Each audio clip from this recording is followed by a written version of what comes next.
gắng thật nhiều, anh đã cố làm bao nhiêu điều chỉ để quên một người, người mà anh đã từng rất yêu. Vì duyên phận phải không, hay vì ai em đã thay lòng, em ra đi để lại một vết thương chắc sẽ khó lành. Có lẽ đến giờ này em cũng đã vui bên một người, chẳng sẽ không hiểu được từng ngày anh phải trải qua đâu. Làm sao đừng nhớ em khi mà em luôn ở trong đầu. Ngày vẫn qua mau, lòng vẫn nghe đau, anh đã hết cánh thân rồi.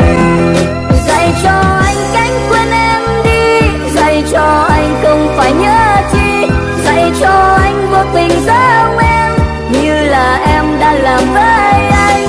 Thời gian không giúp cho anh quên, chỉ là cho anh một thói quen, cần cho anh vui giữa đám đông để che đi nước mắt trong lòng.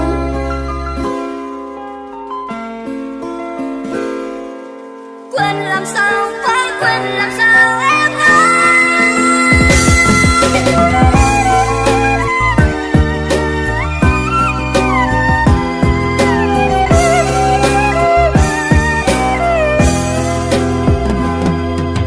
Có lẽ đến giờ này em cũng đã vui bên một người, chẳng sẽ không hiểu được từng ngày anh phải trải qua đâu.